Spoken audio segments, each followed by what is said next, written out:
예수님이 태어날 때 예수님의 탄생을 방해하려고 했던 헤롯 대왕이 가이사랴에 큰 항구 도시를 짓습니다. 무려 한 12년에 걸쳐서 가이사랴에 황제를 위한 도시를 짓게 됩니다. 그 가이사랴의 바다 깊이는 바로 앞에 깊이는 한 37m 정도가 됐대요. 그런데 그 37m의 바다를 큰 돌들로 막아가면서 여러분 큰 항구 도시를 짓습니다. 그래서 당시에 아우구스투 황제의 이름을 따서 가이사랴라는 그런 이름을 지어 놓습니다. 무려 12년을 거쳐서 그 항구를 주전 13년경에 완공을 했으니 예수님 태어나시기 전에 만들어진 항구입니다. 그 항구는 지중해 연안을 끼고 있는 항구들 가운데 3대 항구에 해당할 만큼, 저기 이집트에 가면 이집트에 있는 알렉산드리아 항구가 아름다운데 그 항구, 시리아의 안디옥에 있는 항구, 그리고 유다에 있는 이 가이사랴의 항구, 이 세 개의 항구가 아름다운 항구로 유명할 정도로 그런 멋진 항구 도시를 짓습니다.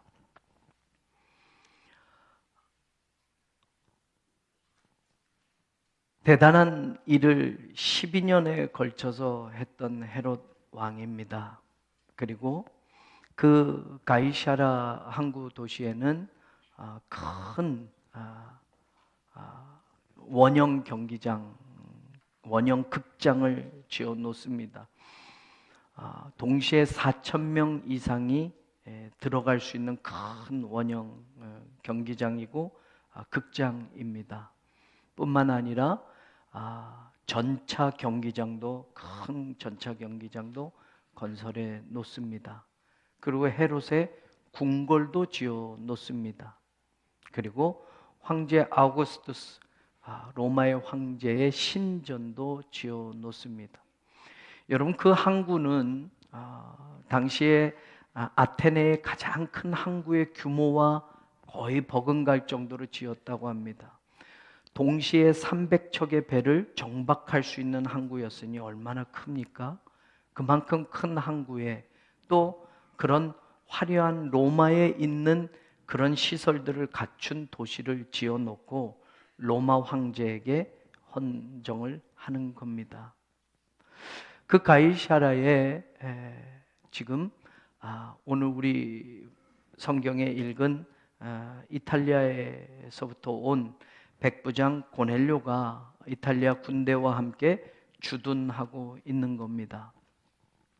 일부 때는 제가 가이사랴 빌립보하고 헷갈려서 두 개를 같은 장소로 설명을 했는데, 가이사랴 빌립보는 저 북쪽의 헐몬산 밑에 헤롯의 아들인 헤롯 필립이 세운 그런 수도의 역할을 했고 그런 도시인데, 이 가이사랴에 여러분 당대로는 로마에 가지 않아도 로마의 문화를 즐길 수 있는 그런 시설들, 그리고 로마의 그런 시민들이 살아도 손색이 없을 만한 그런 큰 도시와 그런 모든 제반 시설을 갖춰놓은 그런 도시를 헤롯 왕은 지어 놓은 겁니다.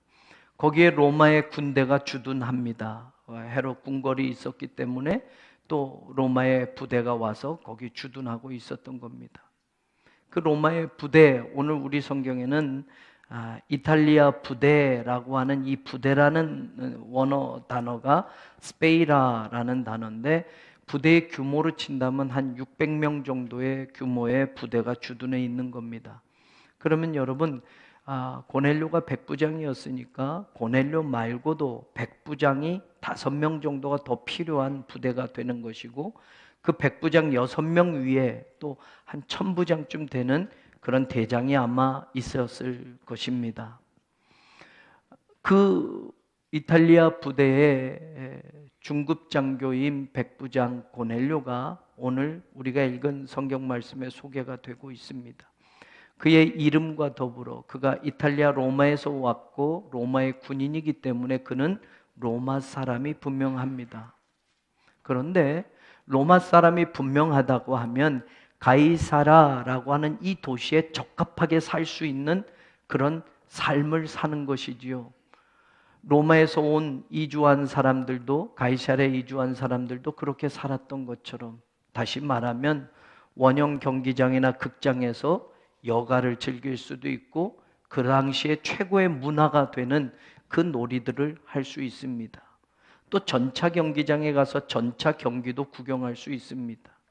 황제의 신전 앞에 가서 황제는 우리의 주요 신입니다 라고 고백할 수도 있습니다. 당시 로마 시민들은 그랬고, 또 로마의 정부 아래에 있었던 유대인들 가운데도 그렇게 이방신 앞에, 로마의 황제를 섬기는 앞에 있었던 사람들도 있었기 때문입니다.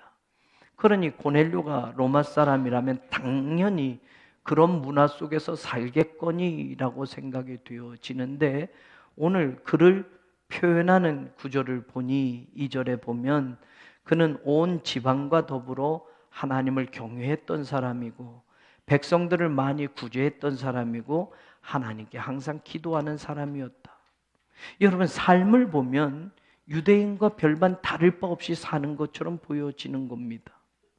로마 사람인데 가이사랴에 주둔하면 가이사랴의 로마 사람들이 불편하지 않게 모든 시설을 갖춰놓고 있고 그렇게 즐길 수 있는 문화도 있습니다. 그런데 여러분, 가이사랴에 주둔했던 고넬료는 로마 사람이지만 로마 사람처럼 살고 있지 않은 겁니다. 여러분, 우리가 아는 말대로 그는 가족과의 관계 속에서 보면 온 지방과 더불어 하나님을 경외하는 사람이었습니다. 여러분, 가족에 가서는 아버지가 되겠죠? 누군가의 남편이 되겠습니다.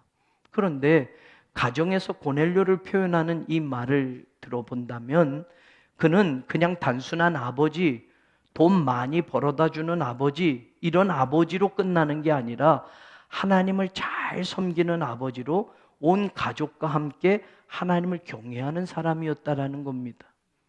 여러분들의 아버지를 생각할 때 여러분들은 어떤 기억이 있습니까? 우리 아버지는 돈 잘 벌었어. 우리 아버지는 술 참 좋아하셔서 술만 드시면 우리 가족들을 너무 괴롭혔어. 우리 아버지는 아마 여러분의 아버지를 생각할 때 여러분들은 아버지에 대한 경험, 아버지에 대한 그런 생각들이 있을 거예요. 여러분, 고넬료는 말입니다. 아버지, 군인인 아버지, 충직한 아버지일 수 있겠지만 여러분, 가족들과의 관계에서 그는 하나님을 경외하는 아버지로 혼자만 섬기는 게 아니라 온 가족과 더불어, 지금으로 친다면 이럴 수 있을 거예요. 주일이면 아버지가 제일 먼저 준비하고 옷 딱 입고 얘들아 교회 가자, 이런 아버지지요. 네. 엄마가 여보 빨리 교회 가야 돼, 일어나 빨리 식사해, 이런 아버지 말고 말입니다. 제일 먼저 일어나서 다 준비하고 말입니다. 그리고 자식들도 깨우면서 오늘은 교회 가야지, 여보 빨리 일어나세요, 그렇게 하고 다 준비하고 나는 준비 다 됐어요, 우리 하나님을 예배하러 갑시다 하는 이런 아버지 말입니다. 요즘도 드물어요. 드물어. 그렇잖아요. 제가 신방을 가다 보면 우리 교회 교족부가 컴퓨터에도 있고 종이로도 되어 있어요. 그런데 신앙의 호주 하면 다 부인들의 이름이 올라가 있어요. 거의. 여러분, 예전에, 지금은 호주가 없는데 주민등록 뭐 이런 것 떼면 호주 하면 보통 누구 이름이 올라가요? 아버지 이름이 올라가잖아요. 그 집의 주인이라고 해서. 근데 교회들을 보면 신앙의 호주 하면 아버지는 안 올라가고 엄마 이름들이 많아요. 우리 교회도 그래요, 솔직히. 진짜 신앙의 호주여서 그런 건지 아니면 박성화 전도사님 다 그렇게 올리는 건지 모르겠어요. 신앙의 호주는 다 여자들이 다. 그래서 그 여자 이름을 치면 남편도 자식도 그 밑으로 주르륵 나와요. 혹시 그거 의문 되시는 장로님이나 권사님 남자들 있으면 교회 와서 얘기하시면 바꿔드릴게요. 이렇게. 고넬료는 그런 사람이에요. 그 집안 사람들이, 자녀들이, 부인이, 남편, 아버지 생각하면 하나님 잘 섬기는 사람, 더불어 가족과 더불어 하나님을 경외하는 일을 했던 사람. 여러분, 가족과의 관계에서 믿음으로 손색이 없는 아버지, 우리 아버지 하면 하나님 정말 잘 섬기는 아버지야 하는 것이 뚜렷하게 기억될 만한 그런 삶을 사는 로마 사람. 두 번째로 2절에서 설명하는 걸 보면 백성을 많이 구제했다.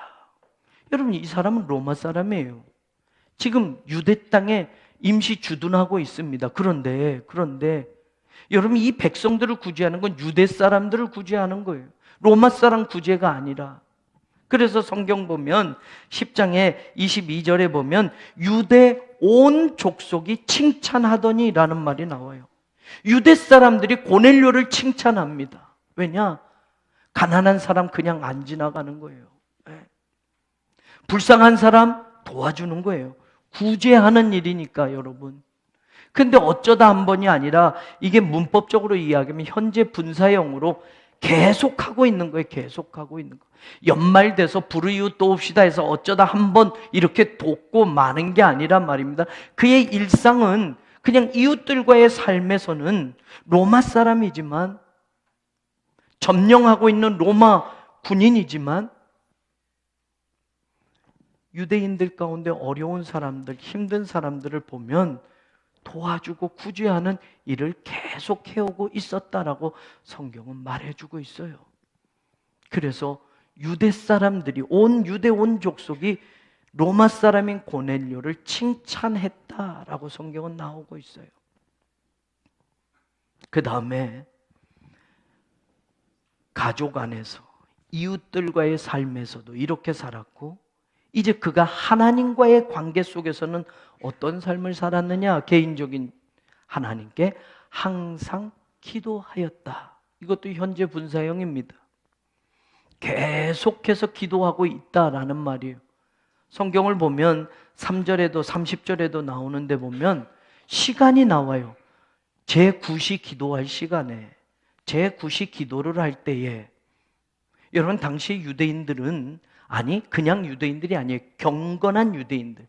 유대인들이 모두 그렇게 하지 않았어요.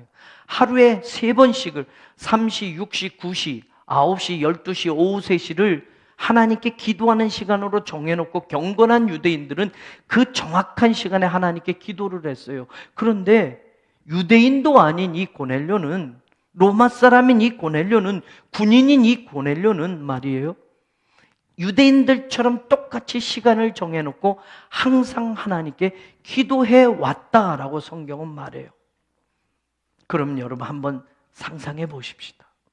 가이사랴에는 고넬료 말고도 다른 백부장들이 있고, 군대라는 곳은 여러분 또 사회보다는 조금 더 엄격하고 특수한 곳이 아닙니까? 제 신학교 친구들 가운데 군인에 가서 군목이 된 친구들이 있어요. 그런데 이미 중2 때 다 예편하고 대위 때 예편한 사람들이 있고, 소령으로, 지금 쿠바에 간 선교사인 김기현 선교사는 소령으로, 이제 중령인 친구가 하나 있는데 국방부에 있다가 지금 대전으로 갔어요. 그런데 대령 진급 심사에서 이번에 떨어진 거예요. 그러니까 이제는 대령으로 진급이 안 돼요.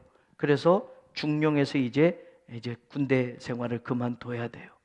수십 년을 군목으로 각 지역을 돌아다니며 이제 군대에서 목회했던 그 친구는 이제 중령으로 이제 예편을 하게 돼요.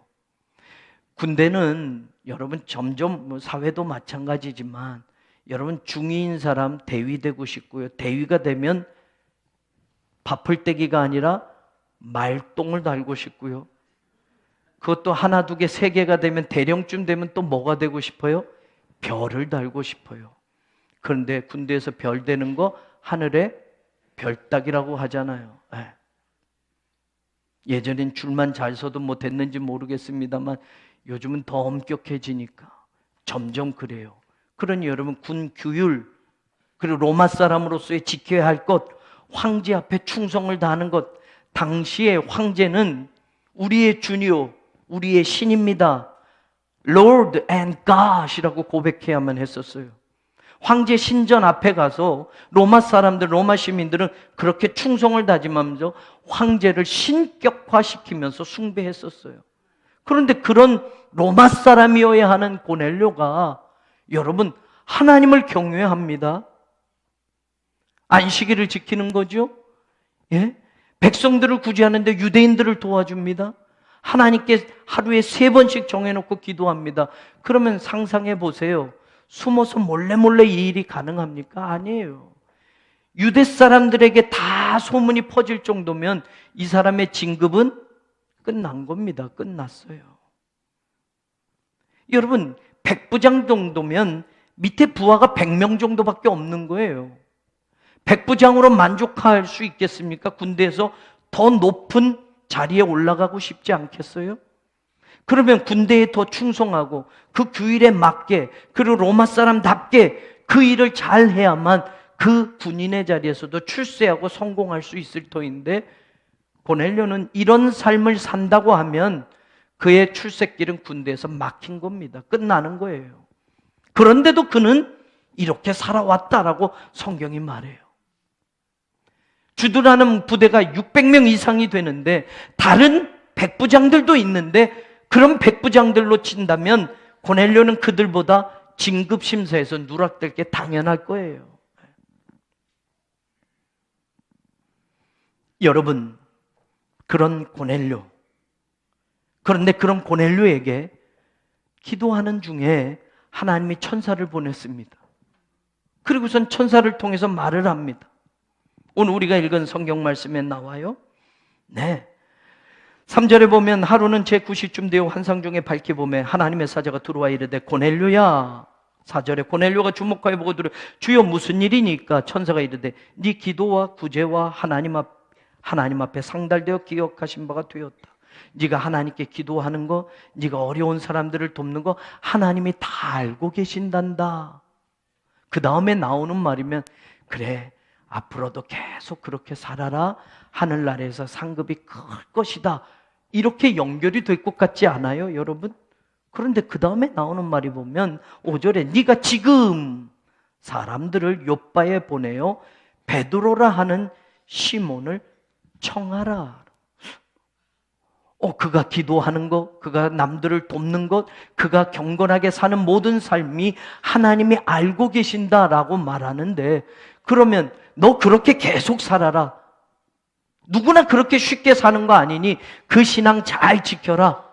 그러면 상급이 클 것이야. 뭐 이 정도 말씀해 줄 줄 아는데 하나님이 널 기억하고 계셔. 그러면서 그에게 천사가 말하는 건 지금 욥바에 사람을 보내서 시몬을 청해라. 시몬을 데려와라 라고 급하게 이제라고 말합니다. 지금이라고 말합니다. 미뤄둘 일이 아니에요. 너 지금 빨리 사람 보내서 욥바로 사람 보내서 시몬을 청해와. 가이사랴에서 욥바까지는 한 50여 킬로미터가 됩니다. 여러분, 사람이 쉬지 않고 왔다 갔다 하면 하루가 꼬박, 이틀이 꼬박 걸리는 그런 시간이 될 수 있어요. 지금 사람 보내서 시몬을 청해야 돼. 여러분, 시몬을 청하라는 이유가 무엇인가 보면 22절에 시몬에게 가서 이 고넬료가 보낸 사람들이 하는 말이 나와요. 왜 보냈는지, 시몬을 왜 데려오라고 하는지 하나님의 천사가 고넬료에게 말한 그 중요한 이유가 나오는데 22절에 보면 쭉 설명하다 그가 거룩한 천사의 지시를 받아 당신을 그 집으로 청하여 뭘 한다고요? 말을 들으려 하느니라. 천사가 당신을 모시고 오라고 했다. 그래서 고넬료가 우리 주인이 지금 우리를 보냈습니다. 당신을 데려오면 당신을 통해서 무엇을 하려고요? 당신을 통해서 말을 들으려고 합니다. 천사가 그렇게 하라고 그래서 우리는 심부름 온 겁니다 라고 말을 해요. 그런데 말을 듣는데 무슨 말을 듣기를 원하는가 보면 조금 더 자세하게 11장에 가서 보면 고넬료가 이제 베드로를 만나서 했던 이야기가 나옵니다. 천사가 자기에게 무엇을 말했고 그래서 왜 내가 시몬을 불렀는지를 이야기하는데 11장 14절에 보면 13절에부터 보면 고넬료가 베드로에게 한 말을 지금 베드로가 전하는데, 예루살렘 교회에 와서 그가 우리에게 말하기를 천사가 내 집에 서서 말하되 네가 사람을 요바에 보내 베드로라는 시몬을 청하라. 14절, 그가 너와 내 온 집이 구원받을 말씀을 내게 이르리라. 고넬료에게 천사가 한 말이 바로 이거라는 거예요. 너 지금 빨리 베드로를 모셔와, 데려와, 청해라, 사람을 보내라. 왜 보내라고요? 그가 와서 너와 너의 온 가족에게 구원받을 말씀을 너에게 이르리라. 여러분, 이거 참 우리가 한번 생각해 볼 중요한 대목이에요. 여러분, 하나님을 경외했잖아요. 온 가족이 함께 하나님 섬기는 일에 고넬료, 신앙으로 여러분 정말로 괜찮은 아빠였잖아요. 이웃들과의 삶에서도 손색 없어요. 어려운 사람 도와주고 가난한 사람 구제하고 이제까지 그렇게 해왔잖아요. 개인적인 경건 생활도 마찬가지예요. 하나님께 날마다 하루에 3번씩 정해놓고 정기적으로 기도하면서 살아왔잖아요. 이 정도면 되잖아요. 혹시 이 정도까지 신앙생활 하시는 분 계십니까? 주일 아침이면 가장 먼저 준비하고 가족 모두를 다 데리고 오늘 교회 가야 된다, 하나님을 예배해야 된다 라고 가족 다 데리고 그렇게 오시는 아빠, 그런 남자분들 계십니까?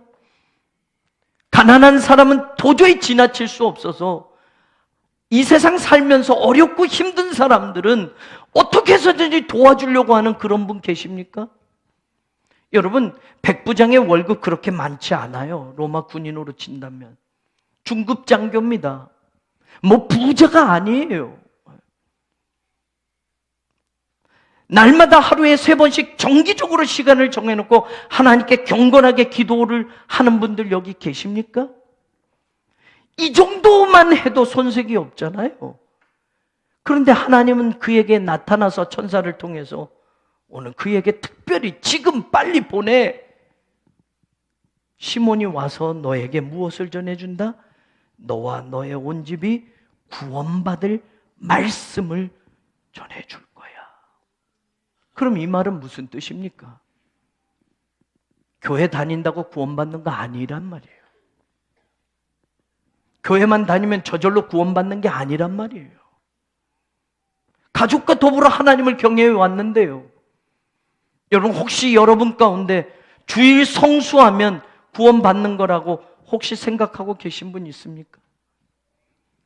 주일 나는 안 빼먹었는데, 여러분 주일을 지키어서 구원받는다면 몇 년을 지켜야 합니까? 1년 52주 가운데 어느 정도까지 빠지지 않고 지켜야 구원받을 수 있단 말입니까?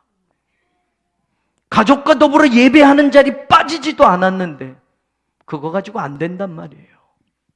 여러분, 가난한 사람은 지나칠 수 없어서 그들을 도와줘서, 아니 내 월급을 받는 모든 돈을 다 쏟아서, 아니 내 전 재산을 사회에 환원하고 어려운 이웃들에게 기부하겠습니다 하고 전 재산을 다 내어놓아도 그것 가지고 구원받지 못한단 말이에요.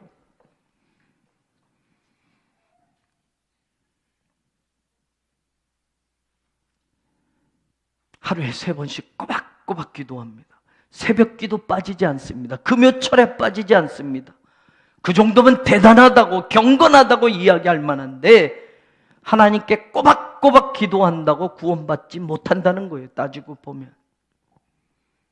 그러니까 오늘 하나님은 여기까지여도 우리는 될 것 같은데 지금 베드로를 청해야 돼. 베드로에게 네가 들어야 될 말이 있는데 그것은 구원받을 말씀이야. 그 말씀을 들어야만 구원받는 거야. 그 말씀을 믿어야만 구원받는 거야 라고 오늘 말하고 있어요.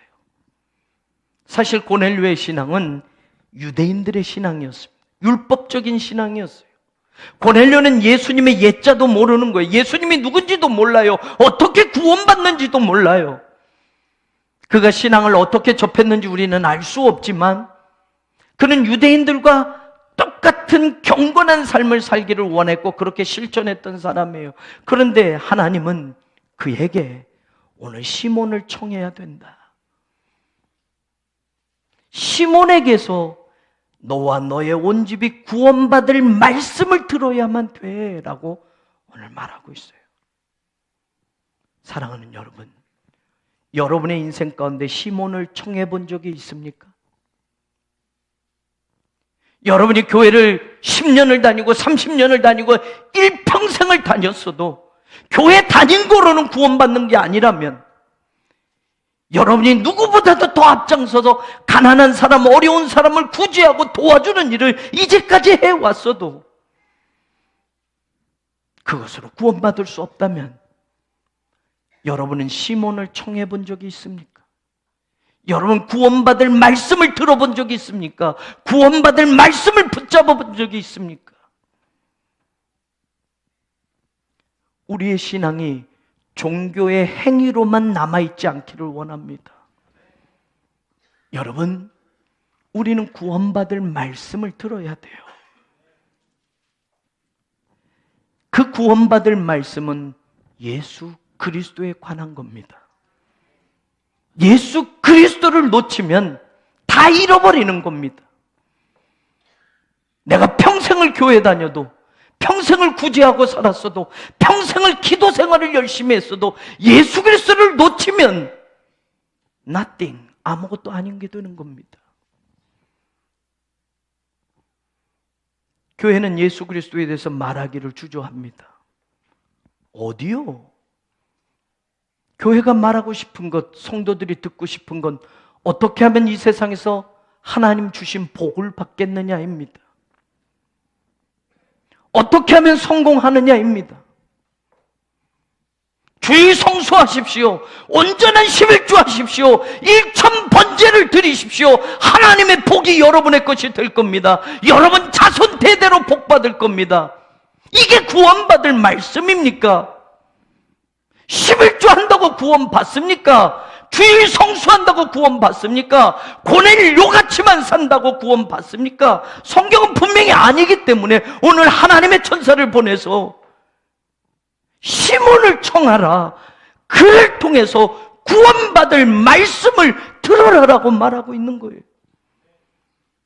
예수 그리스도에 대한 말씀은 부활절 때나 돼야 듣고, 예수 그리스도에 대한 말씀은 성탄절 때나 그분이 어떻게 태어나셨다는 것만 듣고, 나머지는 여러분 이 세상에서 복받기 위해서는 주일 지키십시오. 온전한 11조 드리십시오. 1000번제의 예물을 드려야 솔로몬과 같은 축복을 받습니다. 이건 복음이 아니에요. 엄청 얘기하면. 이건 교회가 붙잡아야 될 말씀이 아니에요. 물론 신앙의 한 부분이지만 그것이 우리가 끝까지 붙잡아야 할 말씀이 아니에요. 구원과는 상관없어요. 예수 그리스도가 그것 때문에 죽으신 게 아니잖아요. 예수 그리스도가 그것 때문에 십자가를 지시고 이 땅에서 죽으신 게 아니잖아요. 예수님이 죽으신 게 주일 성수에서 복 받으라고 죽으신 겁니까? 온전한 11조 해라고, 그래야 이 세상의 복을 많이 받을 수 있다고, 그것 때문에 예수님이 하늘 보좌를 버리시고 이 땅에 오셔서 그 십자가를 지신 겁니까? 아니잖아요. 여러분은 시몬을 청해 본 적 있습니까? 여러분은 구원받을 말씀을 듣고 여러분의 가슴을 열어놓고 여러분의 온 생애를 그 말씀 하나를 붙들고 살겠다는 결단을 해본 적 있습니까? 시몬이 왔어요. 그리고 고넬료와 고넬료의 친구 가족들 앞에서 정말 하나님의 말씀한 대로 구원받을 말씀을 선포합니다. 그것이 10장 36절부터 나와요. 베드로는 말합니다. 만유의 주 되신 예수 그리스도로 말미암아 화평의 복음을 전하셨다. 예수 그리스도는 누구시냐? 화평의 복음을 전하신 분입니다. 예수 그리스도를 통해서 하나님과 원수된 우리 관계가 화목한 관계가 되었습니다. 예수 그리스도를 통해서 막힌 담들이 허물어졌습니다. 복음이 들어가는 곳에는 화평이 선포되어지는 겁니다. 하나님의 샬롬이 선포되어지는 겁니다. 여전히 시기와 질투와 분쟁이 있는 곳이 되어서는 안 된단 말입니다. 예수 그리스도는 화평의 복음을 전하신 것이기, 그 화평의 복음을 받은 우리라고 한다면 이 교회는 화목한 교회가 되어야 하고 하나님의 샬롬이 넘치는 교회가 되어야 합니다. 누구를 미워할 수 없습니다. 가슴속에 누구를 미워하는 마음을 그대로 둘 수 없습니다. 화평의 복음이 들어가면 그 미움도 용서로 바뀌는 겁니다. 사랑으로 변화되는 겁니다. 용서받을 수 없는 우리가 하나님의 은혜로 용서받아서 하나님의 자녀가 되었고, 그 더럽고 추한 죄가 용서받아서 하나님의 백성이 되어 의인이 되었기 때문에 그렇습니다. 복음을 받아들인 교회는 달라요. 화평의 복음이니까요. 분쟁이 있습니까? 구원받을 복음이 선포되어지지 않은 겁니다.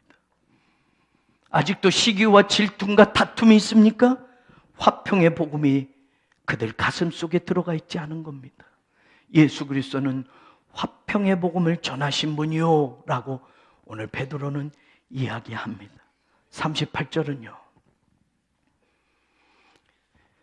하나님이 나사렛 예수에게 성령과 능력을 기름 붓듯 하셨으며 그가 두루 다니시며 선한 일을 행하시고, 이 대목이 중요합니다. 마귀에게 눌린 모든 사람을 고치셨으니. 아멘. 예수 그리스도를 믿으면 마귀와의 전쟁, 마귀와의 싸움에서 승리할 수 있음을 믿으십시오. 태초부터 마귀는 우리를 속여왔습니다. 하와를 속였고 아담을 속였습니다.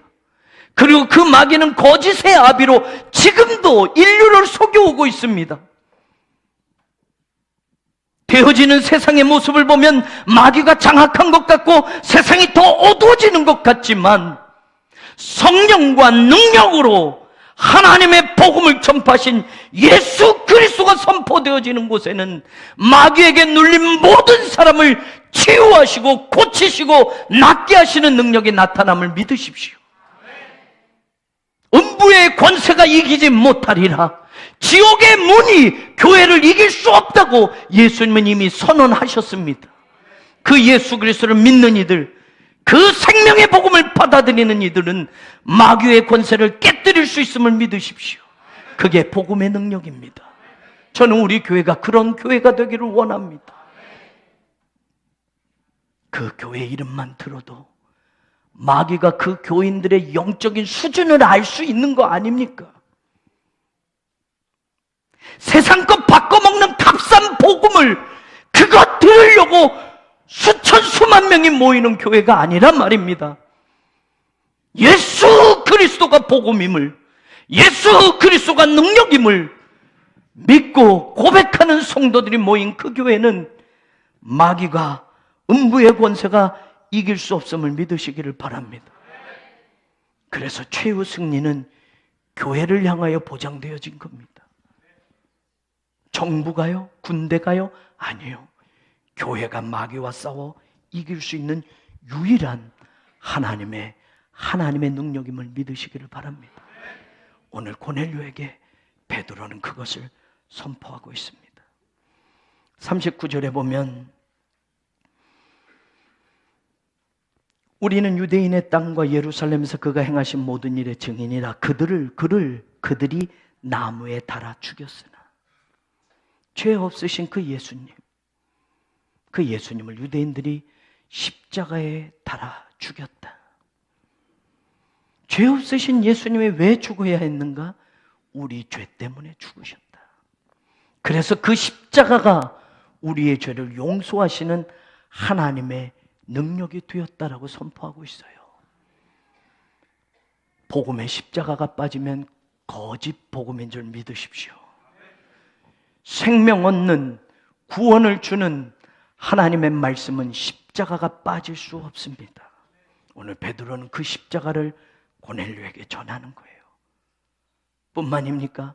40절로 가서 보면 십자가에서 죽으셨던 그 예수님이 하나님이 사흘 만에 다시 살리사 부활하신 예수님이다. 부활은 무엇입니까? 죽음을 이겼다라는 거예요. 사망 권세를 이겼다라는 거예요. 이제까지 죽음을 이긴 누구 없습니다.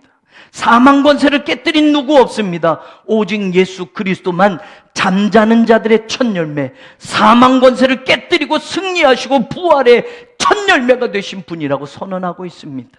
그 예수를 믿으면 우리 또한 부활의 소망을 얻게 될 것이고, 그 부활의 주님을 믿으면 우리도 사망 권세를 이기는 하나님의 자녀가 된다라는 이 말씀이 복음 가운데 선포되어지는 겁니다. 부활하신 그 예수님이 어찌 되실까요? 네, 42절에 또 이야기합니다. 우리에게 명하사 백성에게 전도하되 하나님이 살아있는 자와 죽은 자의 무엇으로?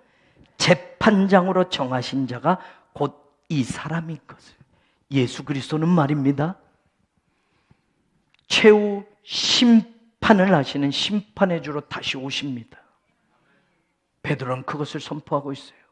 십자가에서 죽으셨던 그 예수님, 그 예수님 믿으면 모든 죄가 용서받는 거예요. 부활하신 예수님, 그 예수님을 믿으면 사망 권세를 이기는 거예요. 산자와 죽은 자의 재판장으로 오시는 그 예수님, 그 예수님을 기다리는 믿음의 사람들은 그 심판대 앞에 서지 않는다라는 거예요. 그 마지막 재판에 들어가지 않는다라는 말이에요. 다시 오시는 예수님, 그 예수님은 모든 인류의 심판주로 오신다라는 것이 복음이었어요.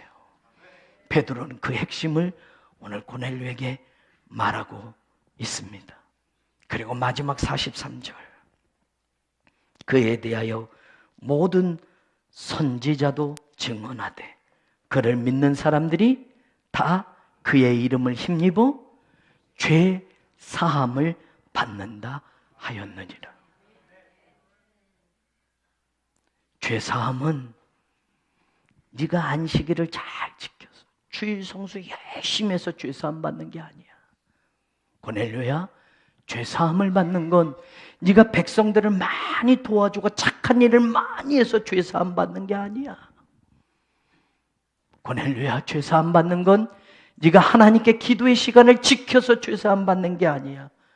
죄 사함은 예수 그리스도를 믿는 사람들이 그의 이름을 힘입어 죄 사함을 받는다. 예수 그리스도를 믿을 때 그 죄가 용서받는다. 예수 그리스도를 믿음으로 어떤 죄도 용서받는다. 다시 말하면 예수 그리스도를 믿음으로 더 이상 죄인이 아니요 하나님이 너희를 의인으로 불러주셔서 칭의, 하나님의 의가 우리 가운데 임하게 된다라고 오늘 베드로가 선포하는 겁니다. 사랑하는 여러분, 지금까지 여러분이 살아오면서 시몬을 청해 본 적이 있으십니까? 교회 지키는 것, 주일 성수하는 것 중요해요. 온전한 11조 드리는 것 중요해요. 어려운 이웃을 돕는 것 중요해요. 하나님께 기도의 시간을 채우는 것 중요해요.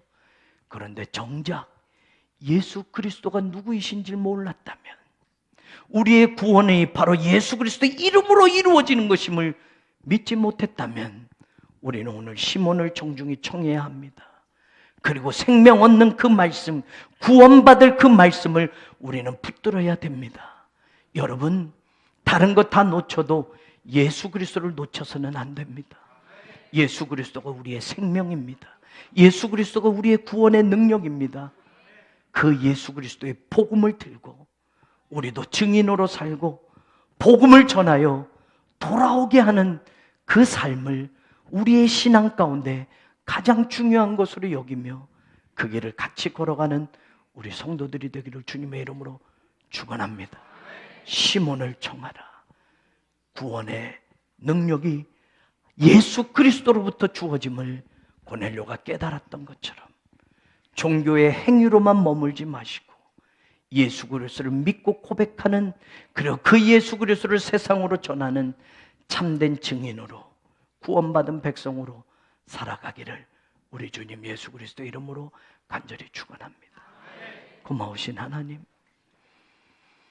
시몬을 청하는 고넬료의 모습을 통해서 오늘 우리의 신앙의 자리를 돌아보게 하십니다. 우리가 붙들어야 될 구원의 말씀은 어디에 있습니까?